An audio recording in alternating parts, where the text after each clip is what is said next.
bakithi sibuhlungu ngalokho okwenzakeleyo eMandava.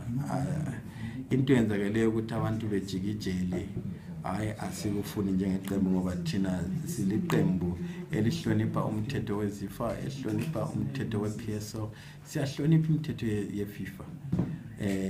Ukujikijela lokhuyana sibona engathi ayisikho kwabantu beHighlanders ngoba umuntu nxa egqoke ezimnyama ngenkani akutsho ukuthi ngumuntu weHighlanders. Asikwazi ngoba singaba kwazi njani? Singaba kwazi ngokubona ukuthi ule cardini lo muntu elokuthi member yeHighlanders kumbe abanye abanengi sibabona bejikijela abanengi kumbe bonke vele asibazi.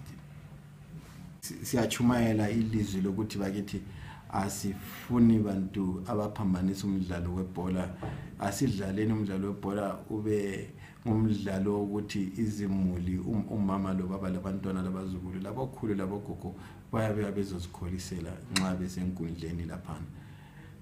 Ma sesijikijelana akuphumi kuhle, ma amapolisa lawo sejikijela ama canisters ama tear gas abantwana sebesuka bekhala lapha hatshi ayisiyo into esithakazelayo, asithokozi uma kuphuma njalo.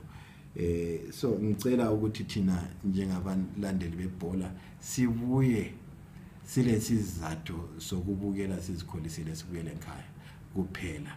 Kodwa ngithi mina bonke abasekeli beBosso kathesi abafune into yokujikijela, abajikijelayo lizababona